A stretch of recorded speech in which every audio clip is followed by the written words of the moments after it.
because everybody looks shocking. You look at the class photos from the old graduating classes from anything prior to 1995, everyone, men and women, they have so much hair on their knuckles, they look like they just descended from the trees. Hello and welcome to Talk Spooky to Me, the Ghost Story Guys mail show.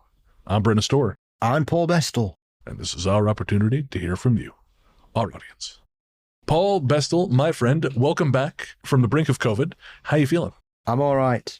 As I was explaining, it was a ancient herbal remedy imported from the Americas that assisted my recovery, alongside watching Jeremy Wade wrestle various fish-based creatures around the world as I've been binging River Monsters from the beginning again. Medicine as God intended. Also, happy belated birthday. Thank you very much, yes. You're 51, correct? Or 52? 53 now. Oh, 53. Okay, right. So you were... I know, I don't look a day over 52, I know. Well, so you are 2 years older than Wilford Brimley was in Cocoon. I know. I love a retrospective television programme. And so sometimes we look at programmes from the 70s and 80s and they're talking to these young people. They all look 70. Yeah. Did everybody just eat lard? Is that all everybody did in the old days was drink beer all day, smoke 900 cigarettes and eat lard? Because everybody looks shocking. You look at the class photos from the old graduating classes from anything prior to 1995, everyone, men and women, they have so much hair on their knuckles, they look like they just descended from the trees. It is baffling. I have got some exciting news, though. Oh, do tell. My book will be published by the CFZ Press, which is the publishing arm of the Centre for Fortean Zoology. Jonathan Downes, the director, has asked if they could have first stabs on it, and so we've shaken on it. That's amazing, my friend. Congratulations. Thank you. Now I've just got to finish it.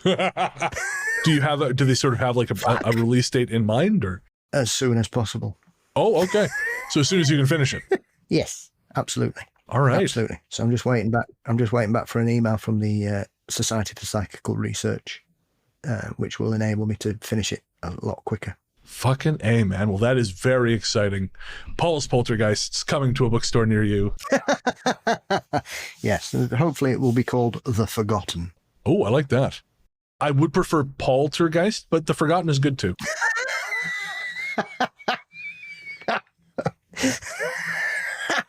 I hadn't even considered that on any level, even when I was high. Disappointing. Well, maybe the second edition. Well, speaking of festivities, on this episode, we are going to be reading some fabulous listener mail, as always. Before we do that, though, I wanted to mention, so we had two things pop up in weird little synchronicities connected to our previous episode 223, Supernatural British Columbia, which is fitting because I've just started doing Jungian meditation. I've been experimenting with subconscious meditation. So that's a whole other thing. I won't get into it, but it's been a really fascinating process. And get some mescaline. Yeah, that's next. That'll help you. I won't even need the deep breathing exercises. You'll be so deep you'll find other people's subconscious. Both actually came through Nick. Now, Nick doesn't listen to the show, so she had no idea the content we were covering. But, of course, we had the one story on the BC episode of someone who saw something that looked like a bird, but was not a bird. It looked like a bird, but it didn't ever flap its wings. It flew like a drone. But this was in 1968. Of course, there were no drones. Well, I had a message from Nick the day we recorded with a photo of something. I don't have it in the show notes, but I will send it to you. It was shown to her by a coworker, and the coworker said it was not a bird or a plane. It was two objects which merged into one. Now, I'm not aware of any drones that have that capability, at least commercially available drones. I don't know. I don't think we've even got, I would imagine, we've not got the capability of something being able to fly inside something as yet.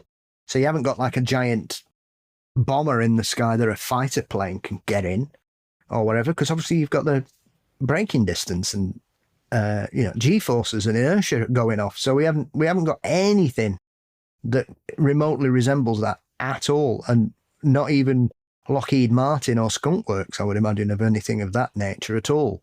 Well, my very horny Transformers erotica says otherwise. But Starscream indeed. These are what those Decepticons get up to in their own time is their business. That's all I'm going to say. I've sent you the picture. How strange. Yeah, and so it was taken above a rural area in Victoria called Panama Flats in 2021. But again, this person said that it was two separate things which came together as one. And it, as you can see from that photo, it looks like the outline of a bird. Yes. Or it looks what someone thinks a bird looked like. Yeah. So the other thing that happened, this just happened night before last. I was talking to Nick on the phone last night, and she said she had the worst sleep the night before. She said she just could not stay asleep because there was this noise outside, and she was having a hard time describing it. She was very quick to say it wasn't the planes, because Victoria's near Whidbey Island. They have these planes that will take off and land. They call them growlers. They basically, I know. Very different terminology over here.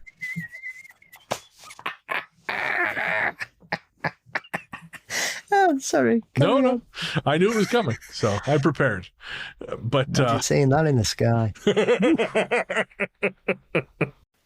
She was very quick to say it wasn't the planes because she knows that's like a rumbling sound, the jets. Yeah. This, she said, sounded like two dogs barking at each other, but metallic, combined with the sound of metal, like something mechanical.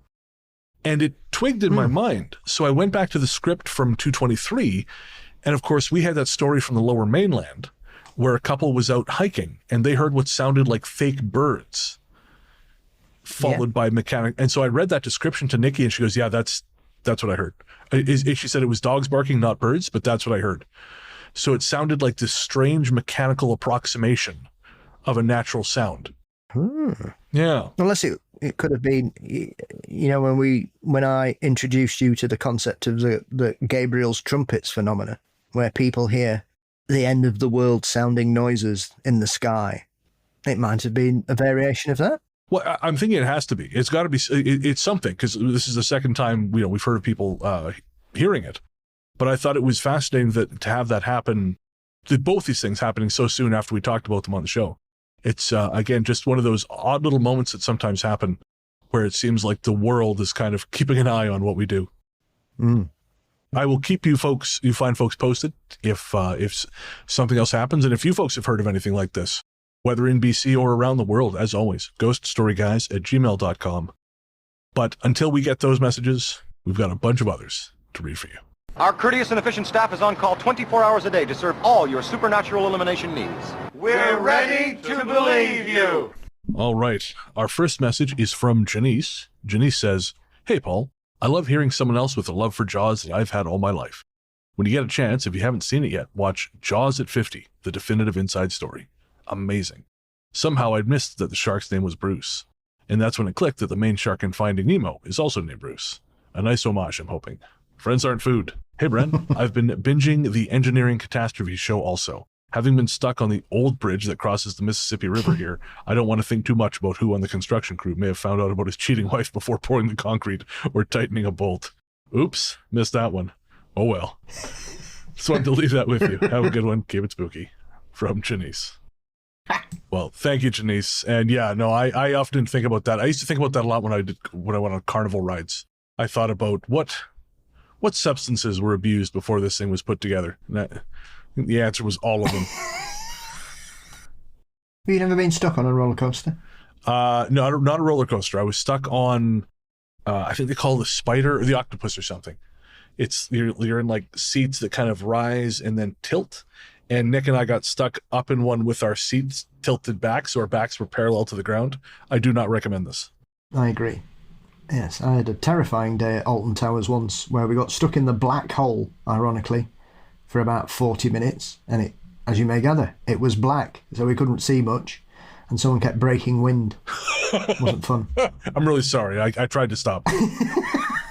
And some man had a heart attack on a pirate ship. And then 3 of us fell off this one where you then one's where you spin and gravity's supposed to hold you on the side.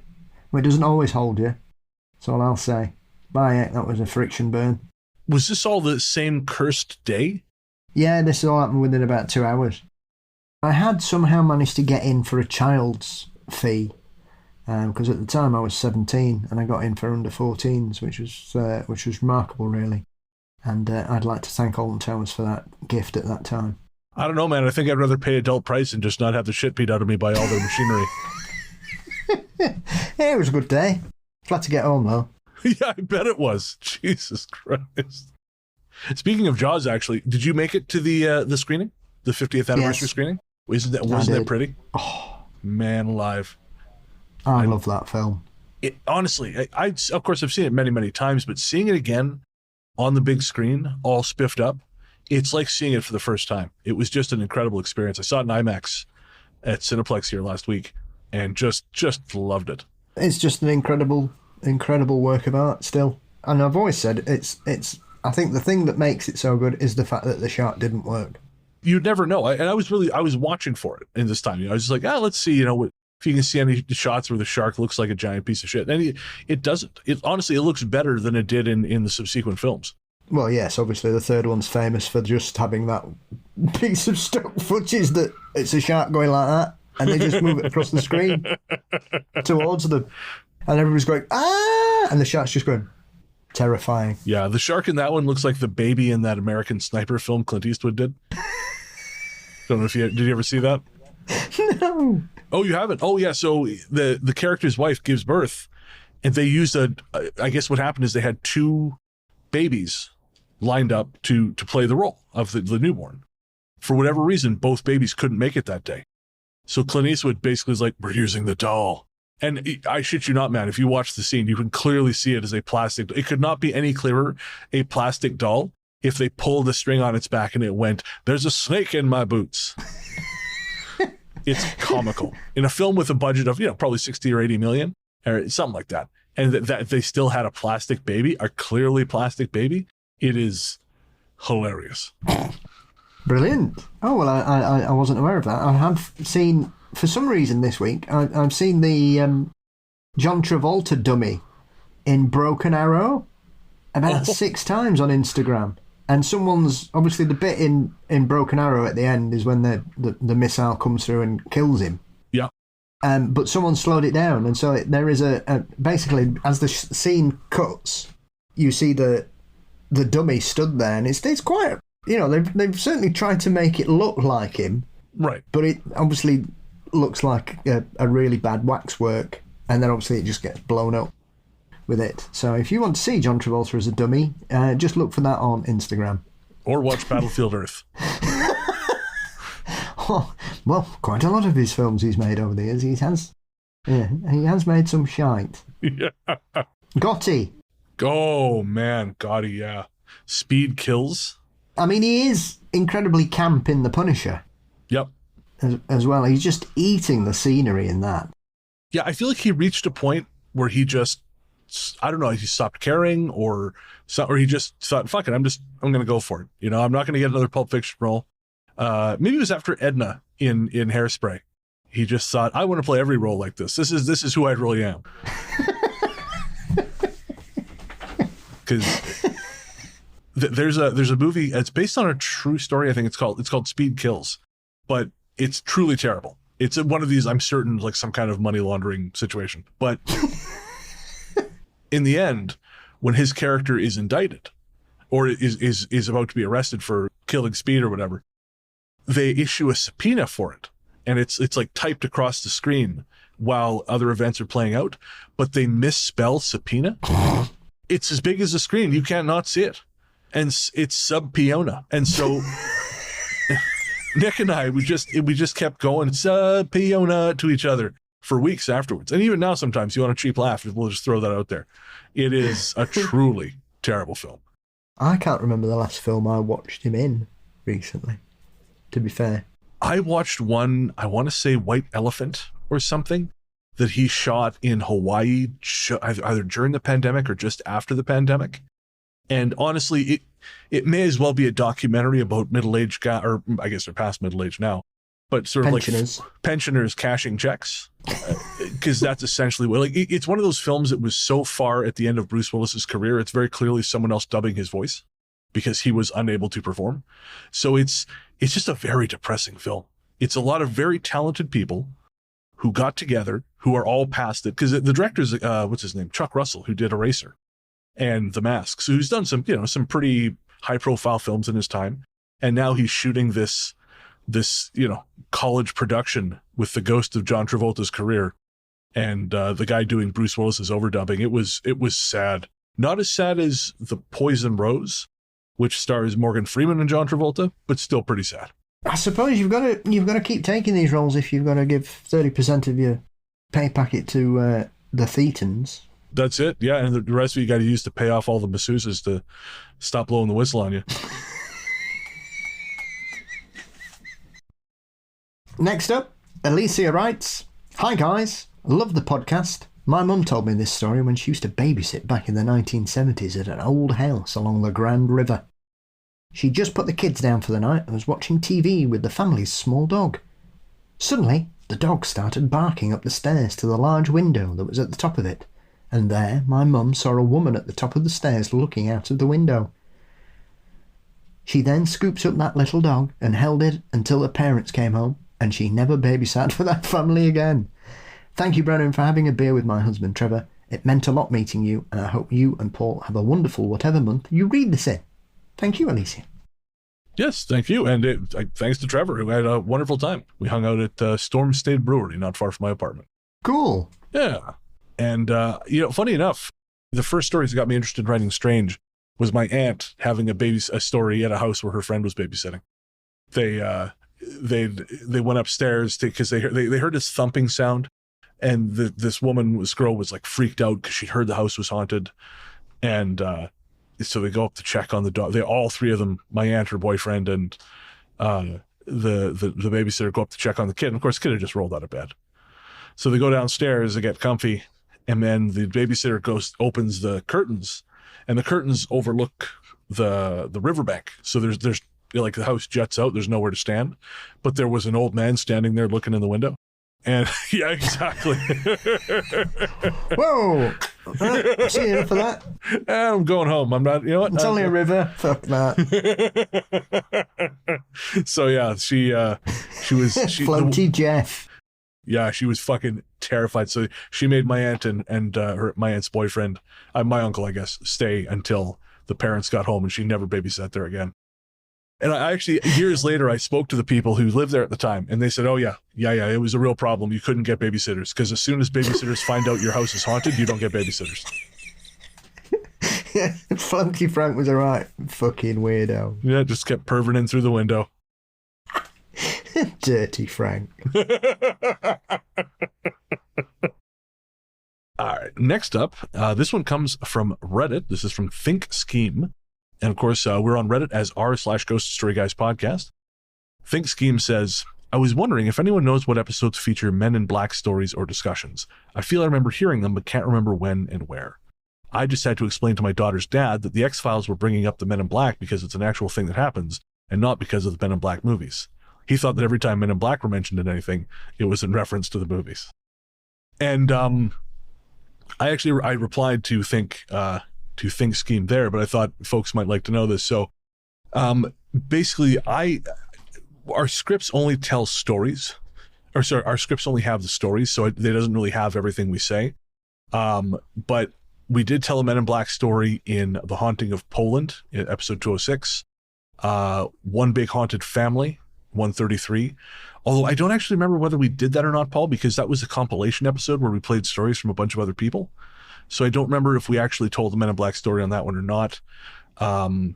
The first story of When Life Gives You Camels, episode 144. Yep. And then I also listed at least 6 Men in Black, Mysteries and Monsters episodes where you talk about Men in Black. So I've got 138 where you talk to Thomas Carey, Zelia Edgar, 168, 201 Charles Lear, 266 Mark Ollie, 273 Steve Ward, 292 John Olson, and then when I posted this was before the Gray Barker episode had come out, but I assumed you talked about them there too.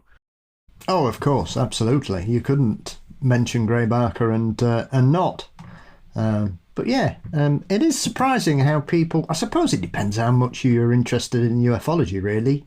How much you know about them. Because, I mean, they've been around since the birth of ufology, in modern ufology anyway. So the first stories started appearing in the late 40s, early 50s. Was it Albert Bender who first reported them? Bender was the guy, yeah, absolutely. And it claimed that they'd forced him to close down his Flying Saucer Bureau, I think it was called, and destroy all his work and stuff. And then 2 years later he came back and carried on. So make that what you will. Like every guy who quits social media, it's like, I am done here. I have had it. Yeah. Well, those people go, I'm cleaning up my friends list. Oh, fuck off, you pretentious dick. Yeah, if you made it, congratulations. If you're still here, congratulations. You made the cut. If you can see this message, well done. Fuck you. Do you know who I am? But yes, Nick Redfern wrote a really comprehensive collection of Men in Black stories about 10 years ago. He's also done one about the lesser known women in black, because there are several stories of women in black arriving. I know, I read his Men in Black book. I didn't love it because there was some stuff like Nick has sometimes I think crosses really solid research with some really suspect conclusions. And there was one story in there where a guy turned up to a UFO convention dressed as a Men in Black, and he chased him, or someone chased him because they're like, what do you know? What do you know? And I thought, it's a fucking convention, man. He's here to wind you up. That's all he's doing. Yes, of course he ran. Yeah, I know you would have. You would have caught him. I think most of the people who go to these UFO conventions, I think cardiovascular fitness is not high on their list of attributes. Oh yeah, I can chase down someone. You are terrifyingly certain of that. That is the tone of a man who has chased people down. And will again. God damn. I all this time I figured when you got your TV deal, it would be for a UFO show, not Dog the Bounty Hunter Volume 2. Damn. Yeah, extreme ufology with Paul Bestow. Kicking the shit out of Men in Black. Every episode's a different guy claiming to be a super soldier, and you just zip line in through his living room windows and start hitting him with a golf club. Take that, Porky. Yeah, there is a common physical type. Ectomorph, jump over that washing line then, lad. Come on. Get your ass up. Oh, you're just a fat loser lying on the internet? What a surprise. I'm shocked, Paul. I didn't know the internet had those. There's nothing the internet doesn't have, sadly. Well, while I cope with this revelation and look up some other stuff that the internet might have, we're going to take a quick break for some ads.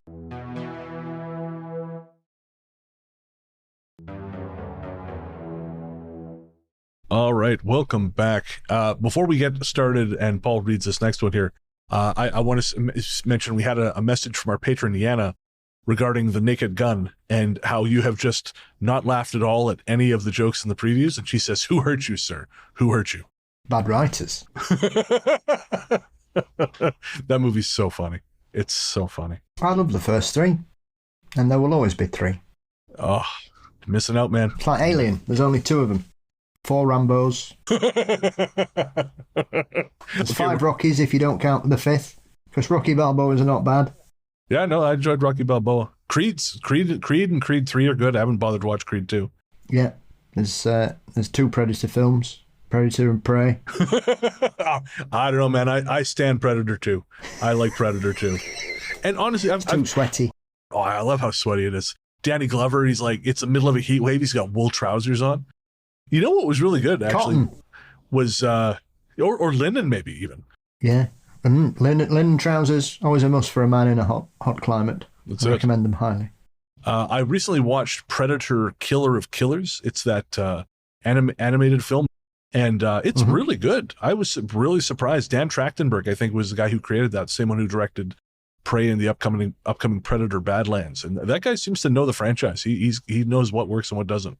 Yeah, absolutely. No, it's exciting times now. They seem to have righted the ship after the previous 2 missteps. Oh, I forgot about the Shane Black one. Most people have. Yeah, probably the less said about that, the better. Yeah, it's bad when you're running AVP 1 and 2 close for the worst Predator film in the franchise. Yeah. Oh, at least as opposed to AVP 2, you could actually see what was happening in the Predator. You know, they left the lights on. Yes. It must have been the same lighting guy who did that Tom Cruise film where in the last 30 minutes you can't see fuck all. Which one's that? That Live, Die, Repeat. Oh, thing. Edge of Tomorrow. Yeah. That got pretty dimly lit by the end. Honestly. I had to shine a torch on the telly. You're turning up a the bloody brightness. thing. Yeah. It's like, what's going on here? Is my telly about to blow up? What's happening? I stopped it and changed channel because I thought, is there something wrong with the telly? And there was nothing wrong with the telly. It's the bloody film. What's this made for? Moles? What's going on?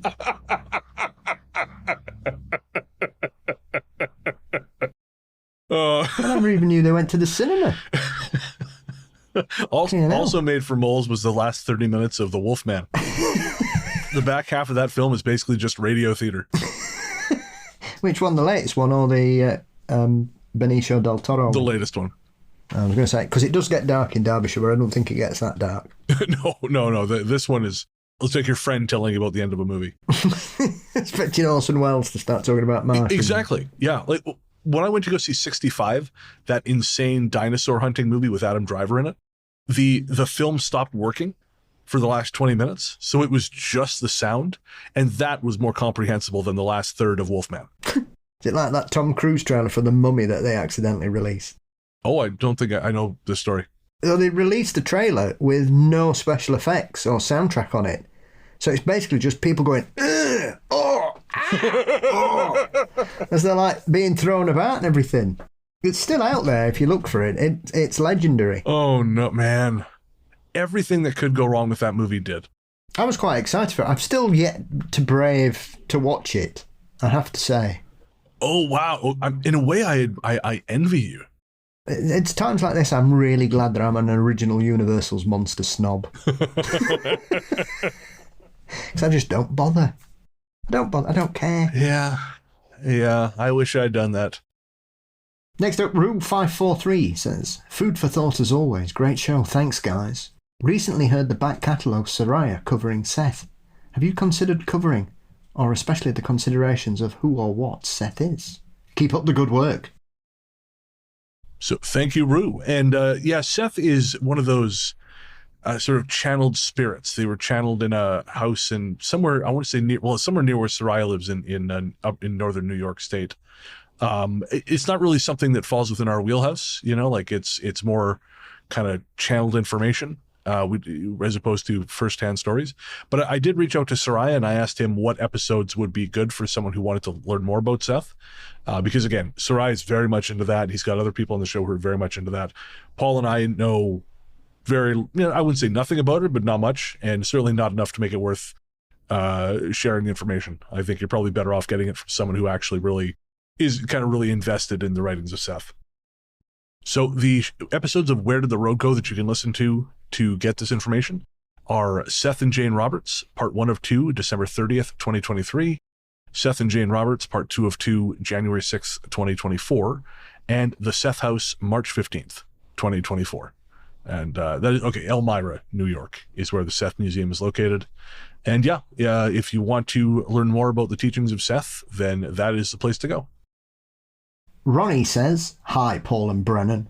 I was reading this article in Victoria News and I thought of you guys. I'm not sure if either of you had heard of this, but my guess is Paul has, as he is up on his lake monsters. And this is the article from Victoria News in regards to one of Canada's lesser discussed lake creatures, which is Stinkawa, or Stinkwau, or however people want to pronounce it. And Ronnie continues, by the way, I love the show. The banter and side tangents between the stories is really what makes the show for me. Keep up the good work for however long you chose to do the podcast. I will be listening to it. Cheers, Rockin' Ronnie. Yes, so thank you, Ronnie. I have heard of Stinkwau, or Stinkway, or Stinku, depending on who you speak to, because I know several people pronounce it different ways. That's probably one of the confusions about it. It's one of those. It's very odd. There's a few in Canada that I think I don't understand why more people aren't interested in them. And as that article goes on about, strangely enough, I was reading that very article last week. Oh, no kidding. Because I've got it on one of my Google aggregators. I set them up for weird stories, as you may gather, and so that one got picked up on it when it did the Lake Monsters one. So I had heard of it previously, and I've always been very surprised because there does seem to be quite a lot of people that have seen something odd, and very close up as well. And it goes back quite a while. So I don't understand it, Ronnie, I have to be honest. But there's lots of places like that. Memphrey is another one in Canada. But that's a bit of a strange situation from what I can gather. But yes, there are other members of the gang that perhaps need to be elevated to the level of the marvellous Ogopogo. So what makes Memphrey a strange case? Because the main person investigating it hasn't released any of the information at all. Right. This is the one who actively blocks other people from investigating it. Yes. Right.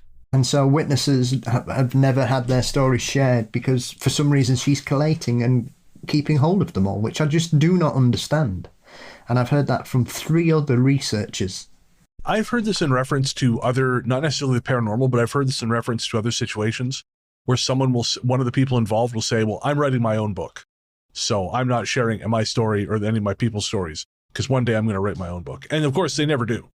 So it just becomes this black hole of information where they never share anything and then eventually they die. It always makes me crazy. Yes. Need to send the Men in Black round. That or Shotgun Frank. But yes, thank you for sharing that, Ronnie. Yeah, I'm just down island from Cowichan. I'd never heard of Stinquah. So that tells you how regional the sightings are. Because at least on the island, I'm pretty up on local cryptids. It's strange that it really is. I don't get it. But then again, I didn't know that Roy McCall was a creationist cryptozoologist till the other week. Really? Yeah, all his research is held at the Creationist Institute in the States. So all his lake monster and cryptid research is held there. Fascinating. I was not aware of this at all. I didn't even know he was in that very, very, very niche tranche of cryptozoology, which I stumbled across when I first started doing the show, and I thought, Jesus wept. Literally. Yeah. Oh, man. Okay. I did not realize that creationist cryptobiologist was a thing. Yeah, that's why they're always on about dinosaurs. Oh. They're the people that look for dinosaurs because it proves that humans and dinosaurs live together and therefore evolution is a myth. Right. Jesus, that's sinister.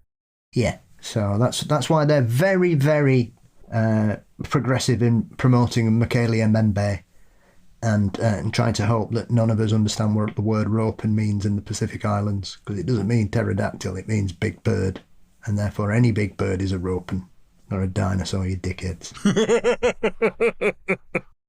It's going to call this episode, It's Not a Dinosaur, You Dickheads.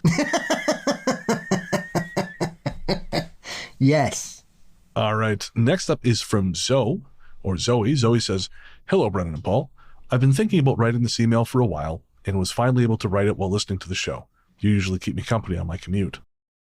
I've had a bunch of creepy things happen to me over the years, and I wrote you about my experiences at Coe College after the Iowa episode, but those are stories for a different day. I wanted to write you about some weird events I've experienced recently. My dad passed unexpectedly in March. Oh, I'm sorry about that, Zoe. I'm sorry to hear that. I would love to say I had a feeling about it, but it was nothing so clear.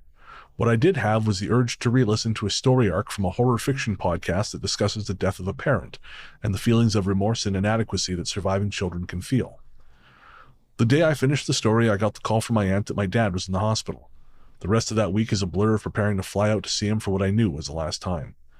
I didn't get to see him, unfortunately. He passed the night before I was set to fly out. He lived in Nebraska, 2 time zones ahead of me in California, which is relevant because he passed at 1 a.m. Central Time. At 11 p.m. Pacific Time, I felt like my grandparents, his parents, were hovering. They both passed while I was in junior high/high school.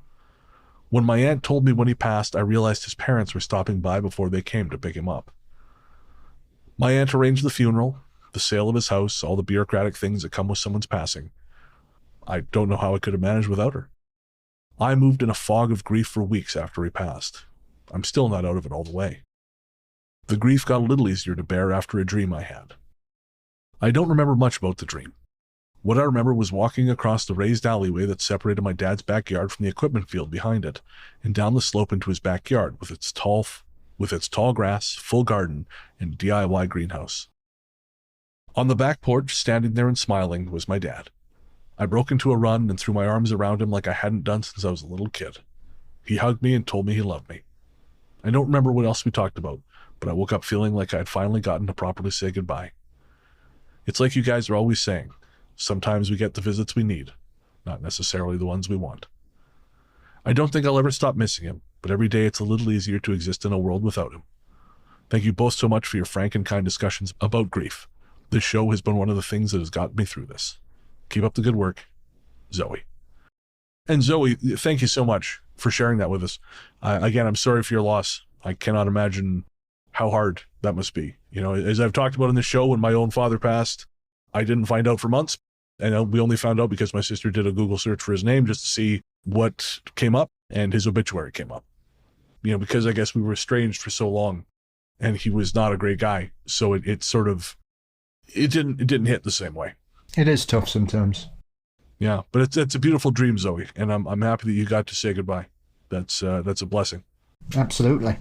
Probably gives you a small piece of closure, but as you say, it does get easier. They never go away, and that's the reason for grief. And I suppose the reason some of us suffer from such grief is because we love people, and that always reminds us of it. So long may your love continue to be held in your heart for your father, my love. And it gets easier over time. What does it say? The grief doesn't get smaller, we just grow around it. Yes.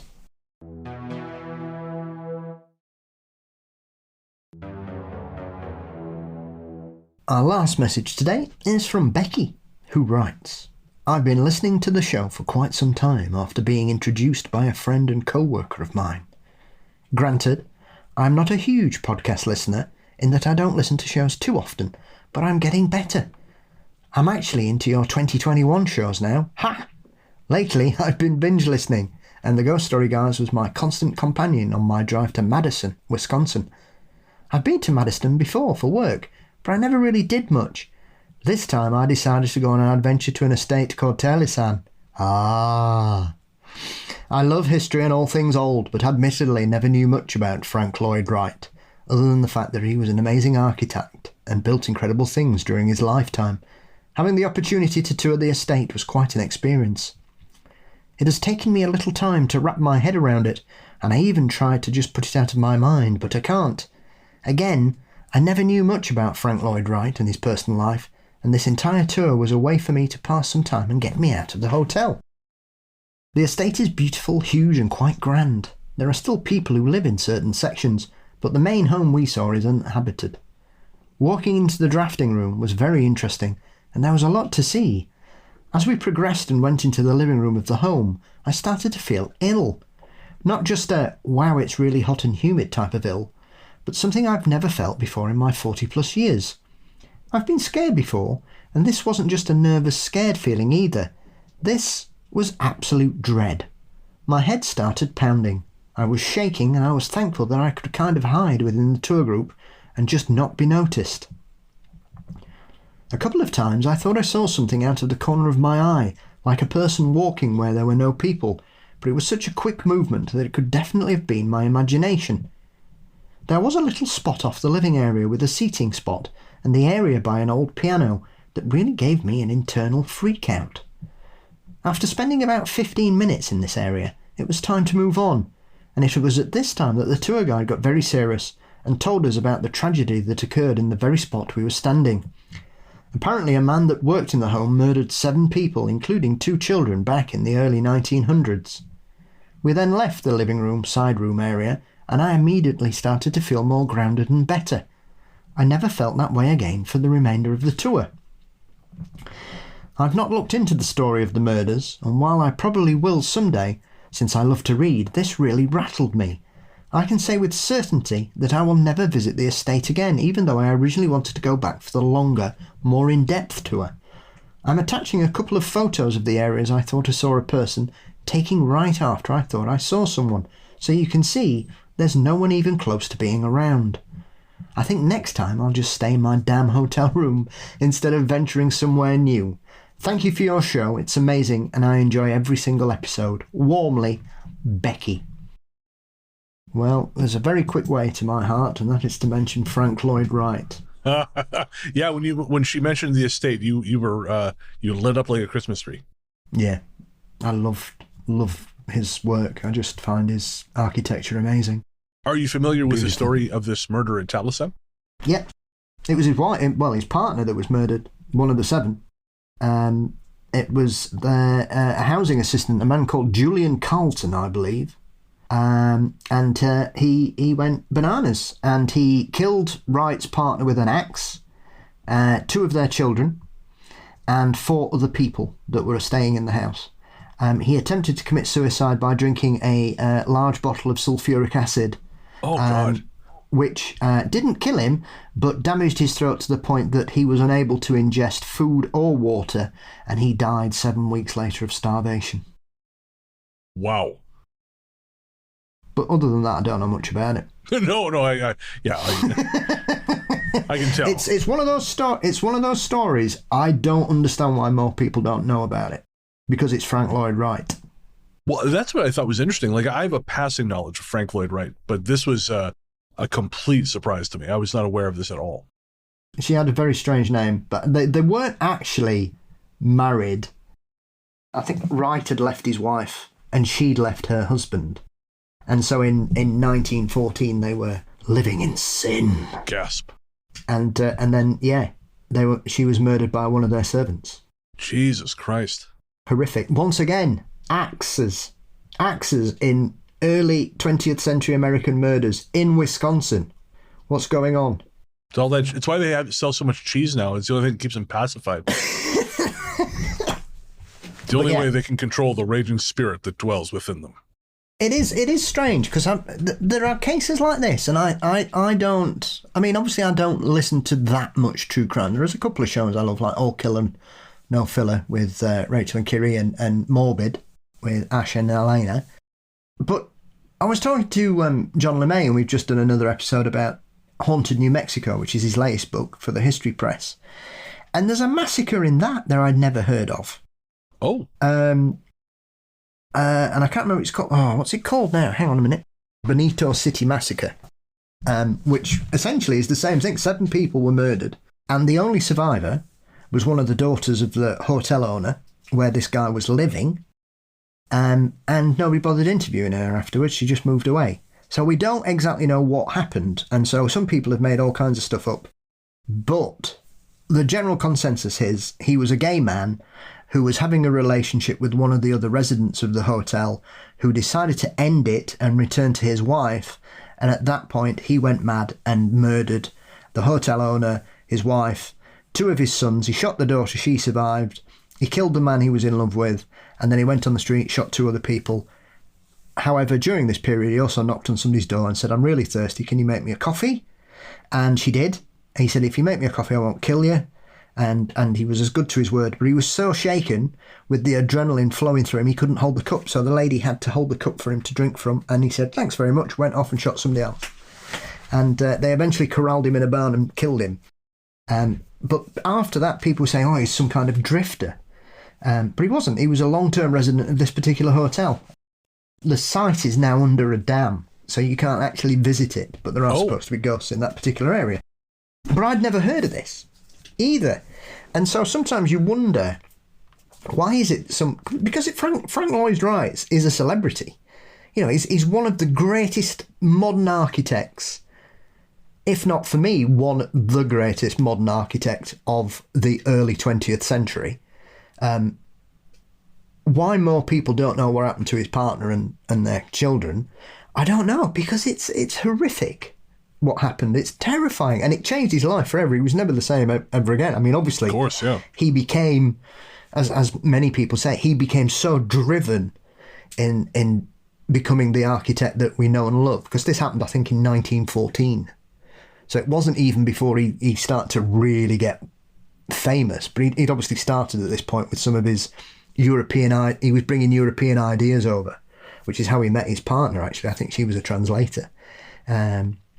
And yeah, it's a strange one, but the same as the Benito City. I didn't know anything about it. You just think, what? There are cases that you hear all the time, and yet we've got a very famous person involved in a case, and you hardly ever hear about it. But yeah, sadly, I know.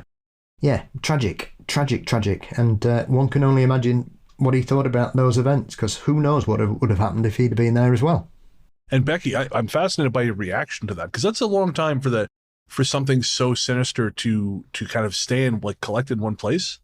So I almost wonder if there's something else happening there, or if that like created something permanent that attracts other things. Because you almost think like with the amount of energy people going through there, if it's just like a residual thing, you'd almost think it would sort of dissipate, given the amount of time involved. But like what she felt sounded so visceral that you almost think there's something more intentional or aware happening there.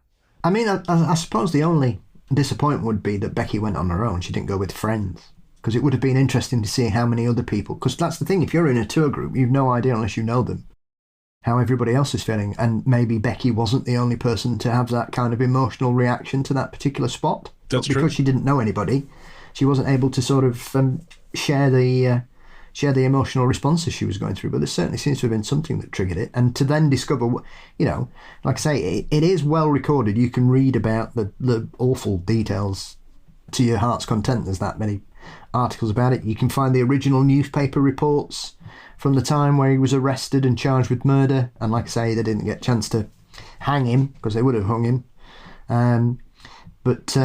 So yeah, maybe it's because it happened just before the outbreak of World War One. I don't know, because I think it happened in the summer of 1914. I just felt like a surge of empathy when you described that situation to me that was really discomforting. I mean, they never knew why he did it. I don't think he ever was able to tell people what had happened. Obviously, like I say, yeah, I mean, it's got it all. It's got axe murderers, and then pouring large amount of sulfuric acid down your throat, trying to kill yourself, and it doesn't work. It's not none of it's appealing, really. No, that's all 0 stars for me, Doug. That's a big old pass. 0 stars. Don't recommend. Do not recommend. Yeah, but the Benito City thing too. Like that was really something about the making of the coffee that made that so human and so like you can almost put yourself in that position where you're like, this can't be real. There's no way that I'm going to get out of this, but you do, and I think you would almost feel that hanging over you the rest of your life.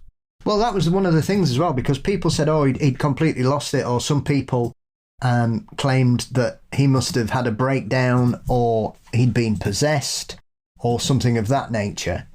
And for me, that moment clearly shows that wasn't going on there. And he'd reached a point where he just snapped, because this is the thing, reasonable people can sometimes do unreasonable things. Sure.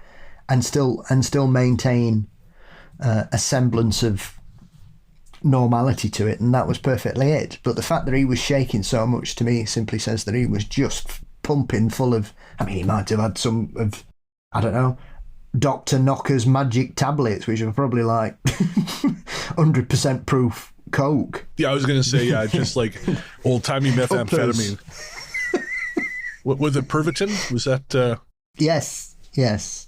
Yeah, or maybe he found a stash of old bottles of Coca-Cola somewhere. He just went mental. Yeah, no, I think it's easier for people to write it off as maniacs, right? Like it's a drifter, So obviously a drifter, he's not one of us. Who knows what a drifter could be capable of, or what would drive a drifter to something like that? But when you have to face the fact that it's like a person or a person just like you. And you can't, and like they're still not a monster. There's still a person inside, but something got broken. I think that's really scary. And also, he started with the revolver, ran out of ammo, changed to a Winchester. Jesus Christ. And also had a fist fight with somebody and beat them to death during this. So, to me, these are not the actions of a lunatic. This is a man who has simply snapped.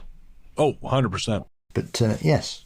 Do you want me to tell you something cheerier to take the edge off that sadness that we've just discussed? Yes. Yeah, we got musical guests coming up. Becky, thank you very much for the, Thank you, both Becky. the story and the fabulous, for sort of inspiring the conversation.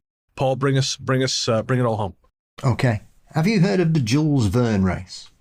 It sounds familiar, but no. Well, this is one of those crazy races where rich people decide they want to sail around the world on their own. Oh, okay, sure. In very small boats, yeah. And in 2003, there was a boat called Geronimo, which is a trimaran, which I didn't know was a thing, which is a catamaran with 3 boards, not 2. And very fast. And they were in the Atlantic, and they were doing really well, and they were flying along at about 25 knots. And then all of a sudden, they just went poof, and slowed down, and they were like, what's going on here? And so one of the guys went downstairs to have a look, and as he looked out of the porthole, he noticed that there was a giant tentacle on the window. And so all the crew suddenly realised that they were being attacked by a giant squid, and they had to fight it off during the race, and they managed to get it off by just hitting it with oars and stuff and anything else long they could find. And it took about 30 minutes for them to eventually make the squid give up, and they shot off. And I'd never heard this story before, but the boat was called Geronimo, and it happened. The guy is a very well-known sailor who's done very extreme things. He says he reckons it must have been 50 feet long that attacked them. Jesus Christ. Because he said by the size of the tentacles and the fact that it had stopped us, because it's not a small boat. Right, of course, yeah. It's a big old bloody thing, this trimaran or whatever it's called he had. Geronimo, you can find, it's one of the fastest boats in the world at the time, I think. And he said for it to do what it did, it had to be massive. It had to be massive. Nothing smaller than that could have stopped us. And it did. And they had to fight it off like 20,000 leagues under the sea. I mean, you have a curious way of making me feel better. Hey, Bren, I know there's lunatics on the land, but don't worry, there are unspeakable horrors beneath the ocean surface as well. Yes. But if you try hard enough, you can fight off a giant squid. And that's uplifting. You know what? That is uplifting. Thank you, Paul. My pleasure. So thank you to everyone who wrote in, who commented on YouTube, Reddit, Facebook, all those places. We love, love, love getting your comments, your questions, your emails, everything. Keep doing that. Keep sending them in. We love reading them on this, and we'll fit as many as we can into these shows. We are on Facebook as Ghost Story Guys, finally made a group. We are on Reddit as r/Ghost Story Guys podcast. We are on Instagram as The Ghost Story Guys. And of course, you can comment on Spotify and YouTube as well. Paul, my friend, where can everyone find you online? You can find Mysteries and Monsters across most social platforms and also all podcast sites. And I'm largely the truth on Threads, Instagram, Blue Sky, and Letterboxd. And you can find my horror fiction show, Fear Daily, everywhere fine podcasts live. And of course, it would hardly be an episode of Talk Spooky without a song. Originally on this episode, we had planned to play the latest single from our friends at Nakatomi Freefall. However, we've had to make a change to the file that's currently out in stores. So for the time being, we're going to have to save that one, but I do want to congratulate Nakatomi Freefall on cresting more than 775 monthly listeners over on Spotify. That is pretty cool. So congrats to Corey and Margie from Nakatomi Freefall. And of course, if you'd like to check out their particular brand of synth, which I very much recommend, you can find Nakatomi Freefall streaming everywhere you get your music. One last thing before we get to our guests. I wanted to say that if you know someone who might want to be featured here, very much encourage them to send us a message, but it has to be the artist themselves asking for that feature. We've had a number of folks who say, hey, my friend has a band, you should play something from their album. And I'm very open to considering it, but the request has to come from the band itself. It's a right thing. It's a permissions thing. It makes my life easier in terms of getting everything set up. So again, if you or a friend or someone you know has a band that you think would be a good fit for the show, by all means, have them shoot me a message, ghoststoryguys@gmail.com, and we will get something set up. As it stands right now, we're all booked up through the end of October, but there are slots in November and December that are still available for anyone looking to send their music in. All right, so on this episode, we're featuring another track from The Abyss, specifically from his new record, Chrome-Plated Heartbeat. This album dropped in July of this year, and ever since then, Steve has been very busy. He's got a couple remixes up on his Bandcamp page at radioabyss.bandcamp.com, and I know he's got another project, which is percolating right now, and we will talk about on the next episode of Talk Spooky. So that's in 2 weeks' time. But for now, if you like what you hear, you can check out more from The Abyss by going to radioabyss.bandcamp.com or by searching for The Abyss wherever you get your music. Tonight we'll be playing Coma, and that is the lead-off track from Chrome-Plated Heartbeat. I hope you enjoy the song as much as we do. I hope you enjoy the album as much as we do. We will be back next week with episode 224, but until then we will leave you with The Abyss and Coma.